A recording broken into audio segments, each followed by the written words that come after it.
बातचीत के सतत दौर, सतत प्रयास, सामान्यीकरण के सतत प्रयास असफल दिखाई दिए जब जून 86 में 1986 में चीन ने अरुणाचल प्रदेश में 6-7 किलोमीटर अंदर तक एक तरीके से अतिक्रमण किया। अरुणाचल प्रदेश जो भारत का एक राज्य है, वहाँ 6-7 किलोमीटर अंदर तक घुस गया। भारतीय सैनिकों ने इसका पुरजोर विरोध किया, लेकिन चीन वहाँ पे अपनी सैनिक चौकियाँ स्थापित कर दिया, हेलीपैड बनाया। और 1998 में जब पुनः बैठक होती है जिसमें श्री वाजपेयी और रक्षा मंत्री इनके बीच में संवाद होता है, तो कोई परिणाम नहीं निकलता। 1999 में एनडीए की सरकार जब सत्ता में रहती है तो एक प्रयास पुनः होता है जब विदेश मंत्री के रूप में श्री जसवंत सिंह चीन जाते हैं। श्री वाजपेयी जी प्रधानमंत्री बन गए थे, जसवंत सिंह जी जाते हैं और एक तरीके से काफ़ी लंबे अंतराल के बाद ये यात्रा थी। लेकिन कारगिल मसले पर चीन ने पाकिस्तान का समर्थन कर दिया और बाद में लेकिन इससे इनकार भी किया। कारगिल मसले पर चीन एक तरीके से चुप रहा, किसी भी तरह का दखल नहीं दिया और पाकिस्तान के लिए एक तरीके से ये बदलाव था। इस यात्रा की ये सफलता थी। चीन ने इस मामले में अपना दृष्टिकोण दोहराया कि दोनों देशों के संघर्ष का शांतिपूर्ण समाधान निकलना चाहिए और उस हद तक हम इस पर कोई प्रतिक्रिया नहीं करेंगे। यात्राओं का दौर चलता है, संबंध बेहतर होने के प्रयास चलते हैं, उम्मीद जागती है और कुछ सकारात्मक परिणाम भी दिखाई देते हैं। लेकिन कुल मिलाकर उसके बाद से 2002 से 2022 के घटनाक्रम को देखें तो तनाव में शिथिलता है, लेकिन तनाव बना हुआ है। और जैसा मैंने पूर्व में कहा, गत 3-4 वर्षों में ऐसा मालूम हुआ है कि कुछ ज़्यादा ही गतिविधियां चीन के द्वारा हमारी सीमाओं पर की गई, जिसका भारत सरकार ने पुरजोर जवाब भी दिया है। सैनिक जो अड्डे बनाए गए थे, सैनिक चौकियां जो बनाई गई थी, उसको भी भारत ने सफलतापूर्वक तहस नहस किया है और सीमा को एक तरीके से बरकरार रखने में सफलता पाई है। दोनों देशों के बीच में यदि हम एक वाक्य में बात करें तो संबंध मित्रतापूर्ण नहीं है, लेकिन संवाद जारी है। एक ईमानदार प्रयास यदि हो तो शायद सफलता मिले। चीन का बारंबार ये कहना है कि हमने कोई अतिक्रमण नहीं किया है, जो भी है वो हमारी अपनी सीमा है। इस प्रकार लगातार जो प्रयास चल रहे हैं उसमें असफलताएं ही मिली हैं। इससे स्पष्ट है कि भारत के प्रति चीन की दृष्टि जो है वो मित्रता की नहीं है। 1988 में अफगानिस्तान से जब रूस की सेनाओं की वापसी होती है तो लग रहा था कि शायद स्थितियां बदलेंगी, लेकिन ऐसा नहीं होता है। 1988 में ही राजीव गांधी देश के प्रधानमंत्री के नाते चीन की यात्रा करते हैं, पर कोई इसके सफल परिणाम नहीं निकलते। यात्राओं का, संवाद का, आवाजाही का प्रयास लगातार चलता रहा।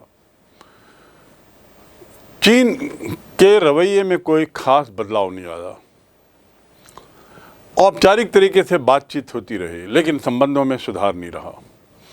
नरसिम्हा राव के कार्यकाल में, जो 1991 से शुरू होता है, तो उस समय चीन के प्रधानमंत्री की यात्रा भारत होती है और इस प्रकार 31 वर्ष बाद चीन के किसी प्रधानमंत्री का भारत में आवागमन होता है। इससे पहले भारत के प्रधानमंत्री श्री राजीव गांधी गए थे। दिसंबर 91 में एक संयुक्त विज्ञप्ति जारी करते हैं, जो मात्र एक विज्ञप्ति के रूप में रह जाती है क्योंकि विवाद बना रहा। लेकिन हाँ, 2 समझौतों पर हस्ताक्षर होते हैं या 3 समझौतों पर हस्ताक्षर होते हैं व्यापार को लेकर। दूसरा, शंघाई और मुंबई में वाणिज्य दूतावास बनाने के लिए। वाणिज्य दूतावास अर्थात ऐसा कार्यालय जो दोनों देशों के बिजनेस, अंतर्राष्ट्रीय बिजनेस को प्रमोट करे, उस पर सहमति होती है। और तीसरा, अंतरिक्ष क्षेत्र के मामले में एक तरीके का सहयोग। तो इसमें कम से कम एक समझौतों की शुरुआत, एक सहयोग की शुरुआत, कोऑपरेशन की शुरुआत देखते हैं। फिर और दौर चलता है और 1992 में भारत के राष्ट्रपति चीन जाते हैं। इसके बाद थोड़ी सी सुधार की प्रक्रिया में थोड़ी तेजी आती है, लेकिन बस ये तेजी ही है, इसके कुछ सार्थक परिणाम नजर नहीं आते। 1993 में थोड़ा सा बदलाव होता है स्थितियों में, और वह इस रूप में कि भारत चीन सीमा पर सेना को कम करने के लिए संधि होती है। इसके पीछे भारतीय प्रधानमंत्री की 1993 की चीन यात्रा की पृष्ठभूमि थी। तो इस हद तक सीमा में तनाव को कम करने के लिए, सीमा को बदलने के लिए नहीं, सीमा के अतिक्रमण को वापस पुरानी स्थिति में लाने के लिए नहीं, केवल तनाव को कम करने के लिए ये तय किया गया कि कम से कम अपनी फौजें तो वहाँ कम करें। इस बात पर संधि हुई। चीन के विदेश मंत्री 94 में आते हैं, फिर उसके बाद श्री देवेगौड़ा, श्री गुजराल, श्री वाजपेयी, इनके साथ भारत चीन सीमा विवाद पर बार बार बातचीत होती है। लेकिन दुर्भाग्य से मित्रतापूर्ण संबंध करने में सबसे बड़ी बाधा यही सीमा विवाद रहा है। व्यापार के क्षेत्र में जहां संबंध बड़े अच्छे हो गए हैं, सीमा विवाद को लेकर बहुत तनाव बना हुआ है। 1997 में द्विपक्षीय व्यापार संधि हुई और उसका काफ़ी उस परिणाम सार्थक रहा। 1998 में चीन का सैन्य दल भी भारत आया, सीमा विवाद पर बातचीत हुई, पर कोई परिणाम नहीं निकला। जसवंत सिंह पुनः 1999 में विदेश मंत्री के नाते चीन जाते हैं, और ये उनकी जो यात्रा थी वो 8 वर्ष बाद थी। कारगिल मामले पर चीन ने जो पाकिस्तान का समर्थन न करने का जो विचार रखा था, उससे कुछ राहत मिलती है, क्योंकि पाकिस्तान ऐसी स्थिति में अपने को अलग थलग पाता है। वाजपेयी जी ने घोषणा की कि दोनों के संबंध बेहतर हो रहे हैं, लेकिन कोई खास उसमें सुधार नहीं दिया। इस प्रकार हम देखते हैं कि तिब्बत, उत्तर का सीमा विवाद, उसके बाद अरुणाचल प्रदेश का विवाद, ये मुख्य मुद्दे आज भी बने हुए हैं। चीन शायद ही तिब्बत की स्वायत्तता मानने को तैयार हो, शायद ही स्वायत्तता मानने को, एक स्वतंत्र राष्ट्र के रूप में मानने को उसे तैयार हो, इसमें कोई दो मत नहीं। चीन ने अरुणाचल प्रदेश के भी कुछ हिस्सों पे अपना दावा किया है, और इस मामले में भी कोई सार्थक वार्ता होने का कोई गुंजाइश, संभावना नहीं दिखती। और सीमा विवाद को लेकर क्या स्थिति है, ये आपको अब स्पष्ट हो चला है। तो इस प्रकार ये 3 मुद्दों पर भारत और चीन के बीच में तनाव का बड़ा लंबा दौर चल रहा है, यद्यपि बातचीत भी जारी है। उम्मीद नहीं है कि इस मुद्दे पर कोई सार्थक पहल निकले। ऐसी स्थिति में भारत और चीन द्विपक्षीय आर्थिक, वाणिज्यिक, व्यापारिक, तकनीकी और सांस्कृतिक पहलुओं को ज़्यादा महत्व देने लगे हैं। अर्थात उनकी ये सोच है कि सीमा विवाद को एक तरफ रखकर हम अन्य क्षेत्रों में एक दूसरे के साथ सहयोग करें। इसका परिणाम ये हुआ है कि भारत और चीन के बीच का व्यापार बहुत ज़्यादा बढ़ गया है। सांस्कृतिक गतिविधियाँ, तकनीकी सहयोग, व्यापारिक मामले में सहयोग काफ़ी बढ़ चुका है। चीन के राष्ट्रपति भारत का दौरा किया 2006 में, और बहुत से समझौते हुए, और जो व्यापार है जो पूर्व में 1 करोड़ 20 लाख का था, 33 करोड़ 80 लाख पहुंच गया। उसके बाद 18 अरब डॉलर, और 2007 में 38 बिलियन डॉलर का व्यापार हुआ। आप कल्पना कर सकते हैं कि भारत और चीन के व्यापारिक संबंध कितने प्रगाढ़ हो चुके हैं। अर्थात यदि हम देखें 1992 से तुलना करें तो 1992 और 2007 15 वर्षों के काल में व्यापार में 100 गुना वृद्धि देखी जा रही। ये एक बहुत सार्थक पहलू है। चीन भी जो है वो यद्यपि सीमा विवाद में उलझा हुआ है भारत के साथ, लेकिन पहले से भारत को ज़्यादा महत्ता दे रहा है। भारत को पहले की अपेक्षा अपने समकक्षी मानने में उसे अब हिचक नहीं है। द्विपक्षीय और वैश्विक मुद्दों पर भारत के साथ वो खुल के बात करने लगा है, एक संवाद है।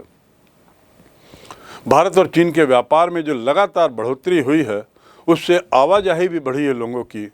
सांस्कृतिक संबंध इसीलिए और प्रगाढ़ हुए हैं। दिल्ली और बीजिंग इनके बीच के संबंध एक तरीके से बहुत अच्छे हो गए हैं यदि हम सीमा विवाद के मुद्दे के छोड़ दें।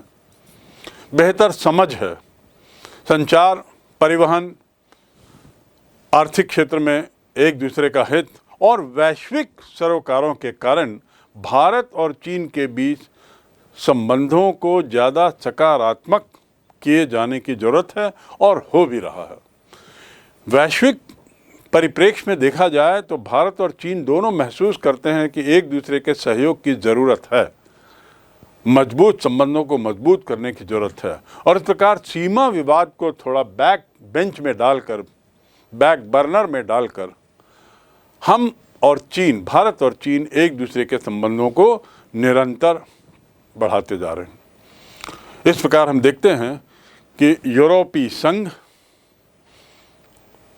आसियान और भारत चीन के संबंध ये जो हैं ये भविष्य में विश्व राजनीति में अहम भूमिका निभा रहे हैं।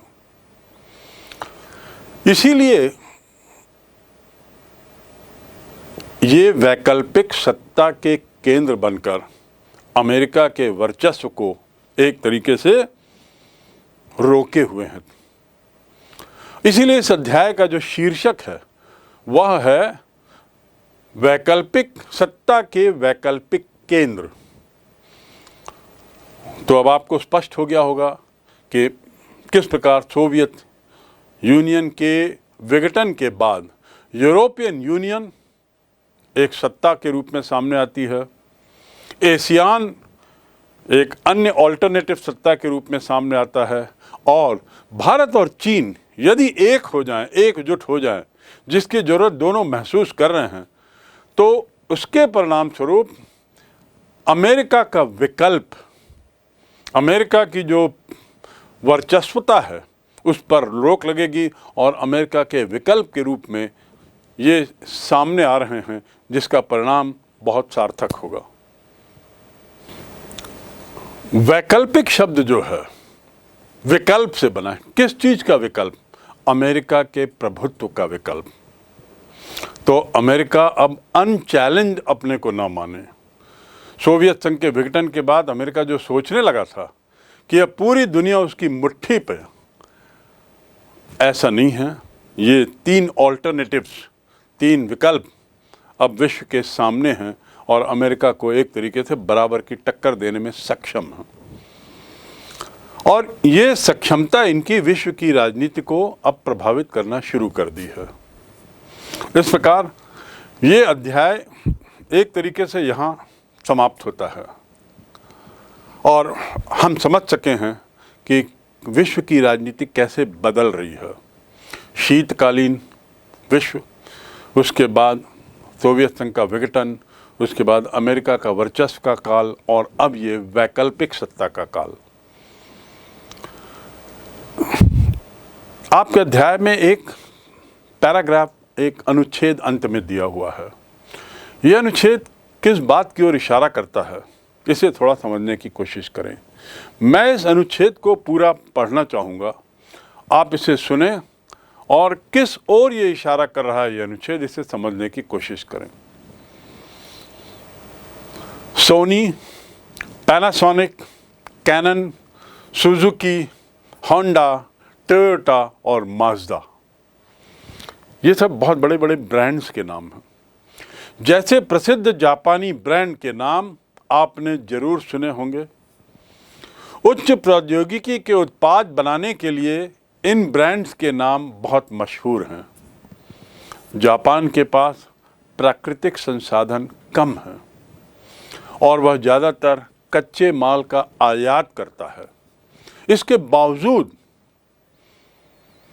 दूसरे विश्व युद्ध के बाद जापान ने बड़ी तेजी से प्रगति की और उसकी अर्थव्यवस्था आज विश्व की दूसरी सबसे बड़ी अर्थव्यवस्था मानी जाती है, दूसरी सबसे बड़ी। एशिया के देशों में अकेला जापान ही ग्रुप ऑफ 8 देशों का जो समूह है, देखिए इसमें कौन कौन से 8 देश हैं। ये सबसे ज़्यादा ताकतवर देशों का समूह है जिनकी वार्षिक बैठक होती है और दुनिया का अधिकतर व्यापार, अधिकतर सैन्य ताकत इन्हीं 8 देशों के हाथ में है।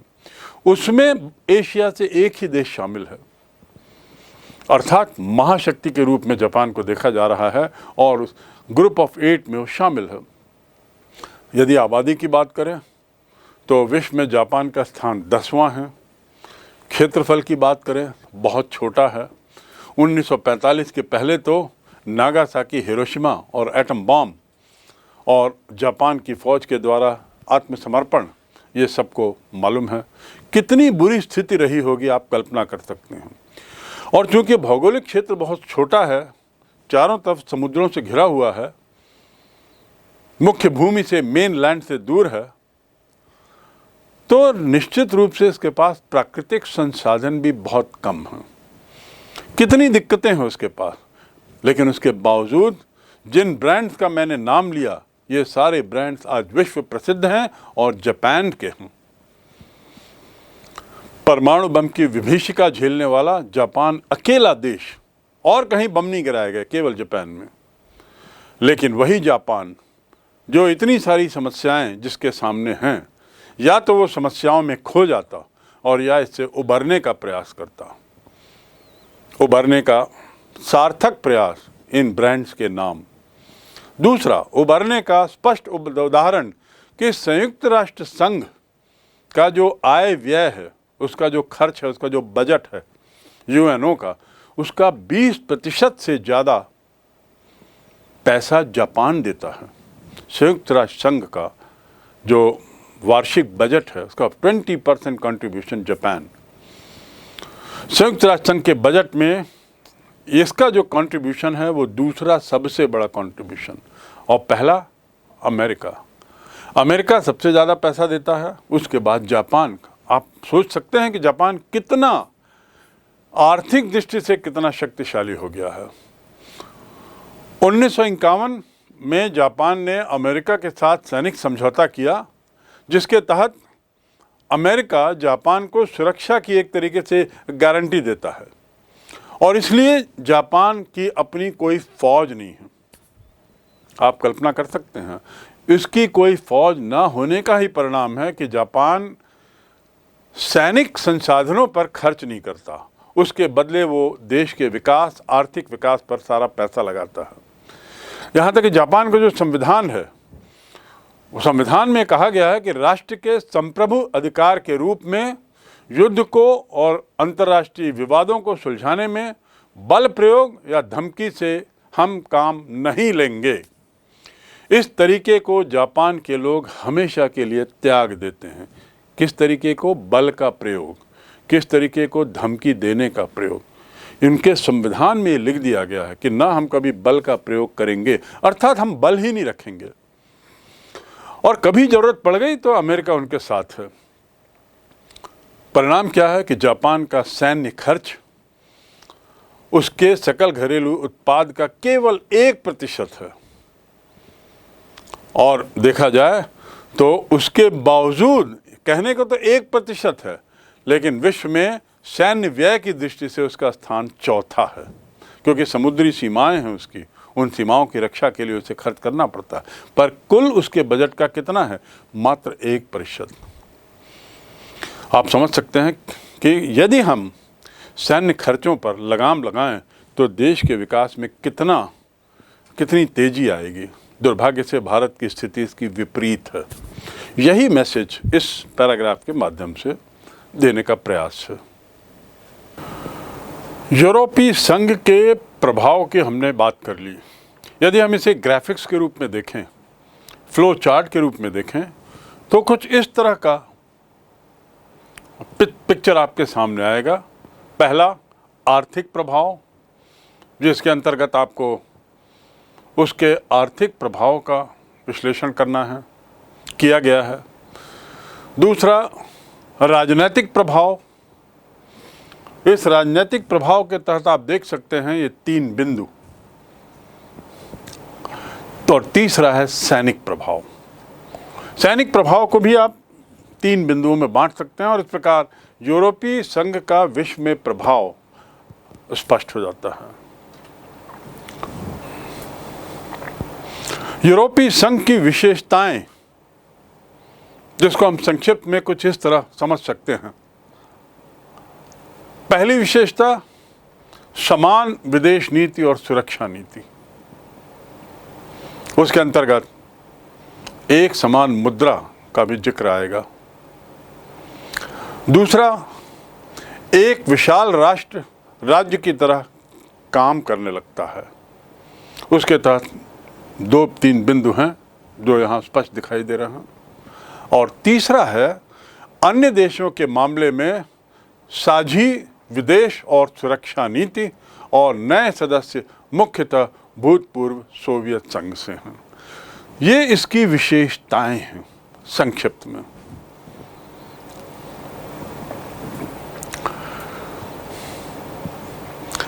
आसियान के बारे में आपको स्पष्ट करना चाहूँगा कि उसकी जो आसियान की शुरुआत हम एक तरीके से सुरक्षा समुदाय के रूप में देख सकते हैं। और ये सुरक्षा समुदाय की ज़रूरत क्यों पड़ी और किस प्रकार आसियान ने एक दूसरा रूप लिया, इसका जो हम अध्ययन किए हैं, इसको संक्षिप्त में फ्लो चार्ट में इस तरीके से आप देख सकते हैं। और ये इससे आपको और बेहतर स्पष्ट पिक्चर आसियान का सामने आएगा। आसियान और आर्थिक समुदाय, जिसका जिक्र मैंने पूर्व में किया है, इस पर भी फ्लो चार्ट कुछ इस तरह का बनेगा, जिसमें सदस्य देशों का साझा बाजार और उत्पादन का आधार तैयार करना उसका लक्ष्य है।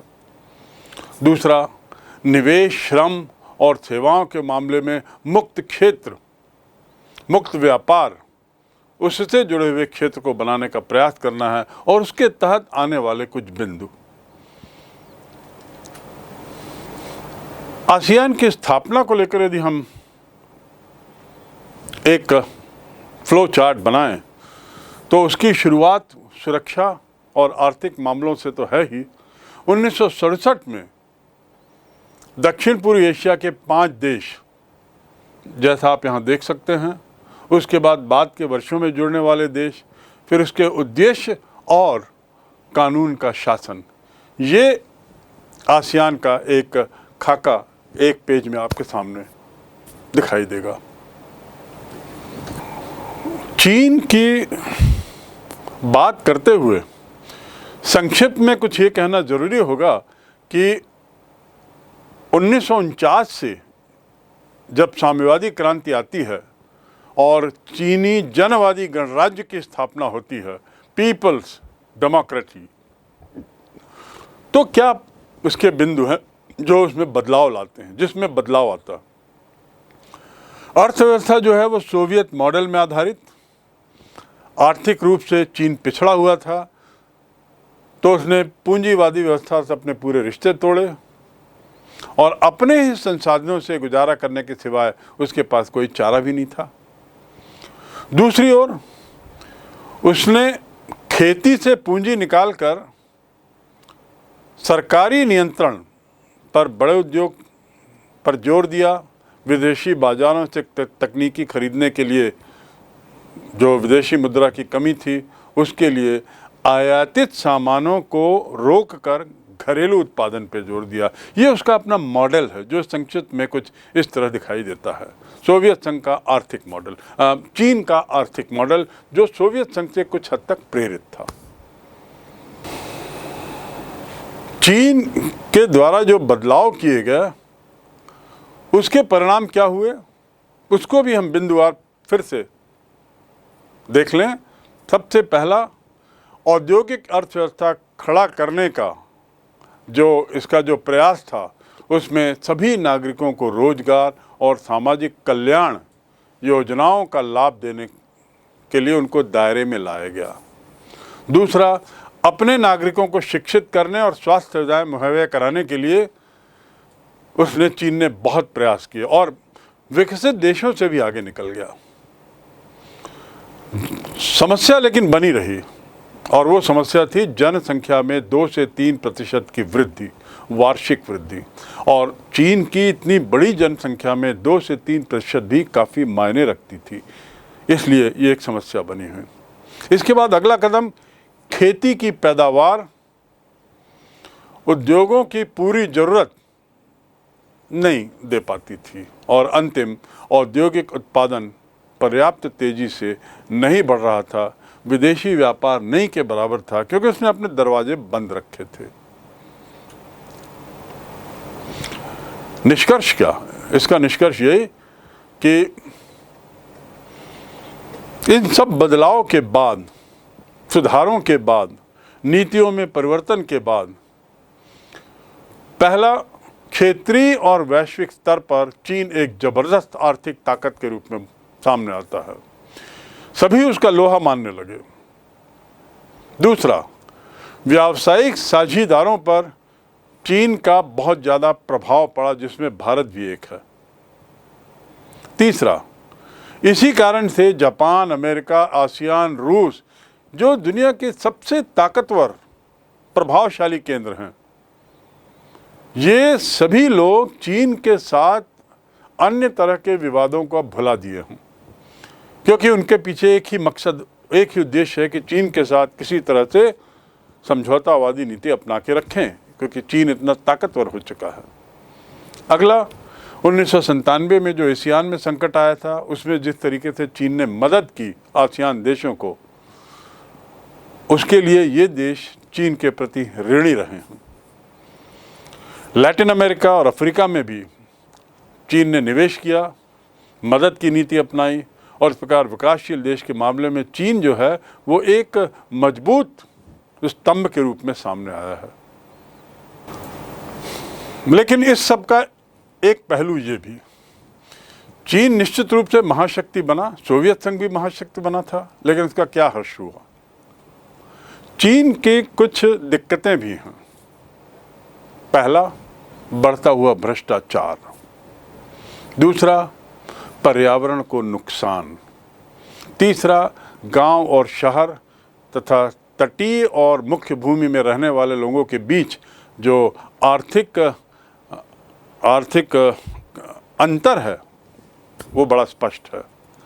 चौथा, हर किसी को सुधारों का लाभ चीन में नहीं मिल पा रहा है, जहाँ तक महिलाओं की स्थिति है, बेरोजगारी की स्थिति है, वो बहुत बुरी है। पांचवा, बेरोजगारी बढ़ी। 10 करोड़ लोग वहाँ पर रोजगार की तलाश में हैं, जो स्वयं में कई देशों की कंबाइंड पॉपुलेशन के बराबर है। इसमें महिलाएं सबसे आगे हैं, उनकी हालत बहुत ख़राब है, और ऐसा लगता है कि वहाँ की जो स्थिति है वो यूरोप के 18वीं 19वीं सदी के यूरोप जैसी है, जो यहाँ पर अब आप एक पहलू यह भी के तहत अब आप देख सकते हैं। चीन के साथ भारत के संबंधों को मैंने कुछ तेजी से इसलिए बताया क्योंकि संक्षिप्त में आप ये समझ सकते हैं, लगातार आवाजाही बनी रही।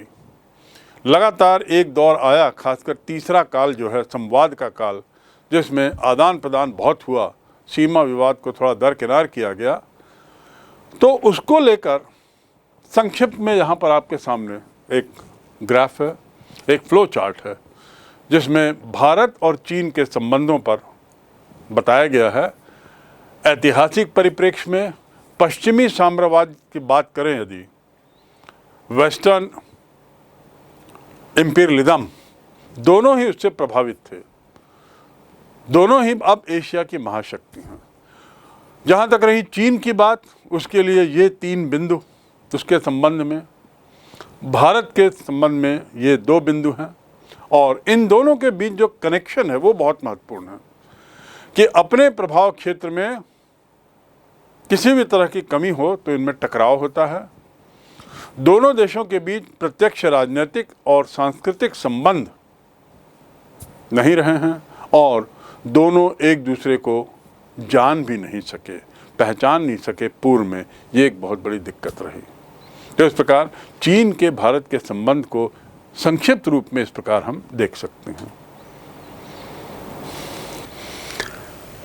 थोड़ा सा हम कुछ ऐसे बिंदुओं को भी देखें जो आपके अध्याय के अंत में दिए हुए हैं।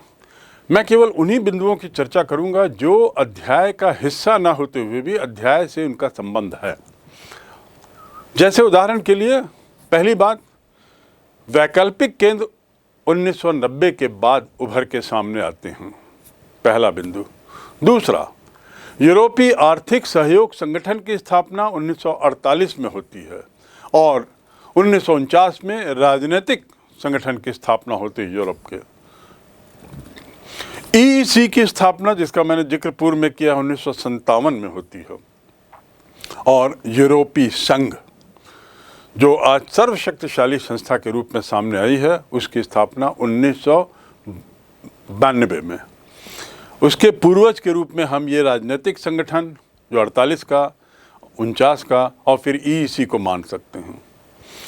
इसके बाद 2005 में यूरोपीय संघ दुनिया की सबसे बड़ी अर्थव्यवस्था बनी। 12,000 अरब डॉलर का इसका व्यापार था, जो अमेरिका से भी ज़्यादा था। और इस प्रकार विश्व व्यापार में इसकी हिस्सेदारी अमेरिका से 3 गुना ज़्यादा है। दूसरी बात, यूरोपीय संघ के 2 सदस्य सुरक्षा परिषद के स्थायी सदस्य हैं। वे हैं ब्रिटेन और फ्रांस। 1957 रोम की संधि, यूरोटाइम की स्थापना, जो एटॉमिक एनर्जी से संबंधित है। उसके बाद अगली महत्वपूर्ण जानकारी, ब्रिटेन और फ्रांस के पास 550 से ज़्यादा परमाणु बम हैं।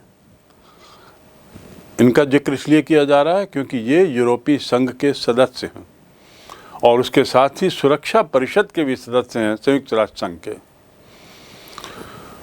जनवरी 2020 में इंग्लैंड यूरोपीय संघ से बाहर हो जाता है। अपनी स्वेच्छा से वह यूरोपीय संघ से बाहर होने वाला पहला देश बनता है, जनवरी 2020। मार्गरेट थैचर, उन्होंने भी ब्रिटेन को यूरोपीय बाजार से अलग रखा था, लेकिन यूरोपीय संघ से अलग होना ये जनवरी 2020 की प्रक्रिया है। इसके बाद पूरब की ओर चलो की नीति 1991 में, जब पीवी नरसिम्हा राव भारत के प्रधानमंत्री बनते हैं और इशारा एशियान देशों से बेहतर संबंध की ओर था। 2001 में WTO का सदस्य बनता है चीन और 1978 में अमेरिका के साथ बेहतर संबंध बनाने के प्रयास के तहत राजनीतिक और आर्थिक एक तरफा जो उसने अपना द्वार बंद रखा था उसे खोल देता है। ये बहुत बड़ा बदलाव, ये 2001 की घटना। और इस प्रकार ये समझ जो है इस अध्याय के बारे में वो यहाँ समाप्त होती है। अब हम इसके प्रश्नोत्तरी की ओर थोड़ा बढ़ेंगे। पहला प्रश्न, भारत और चीन के बीच विवादित मामलों की पहचान करें और बेहतर सहयोग के लिए इन्हें कैसे निपटारा जा सकता है, थोड़ा सुझाव दें।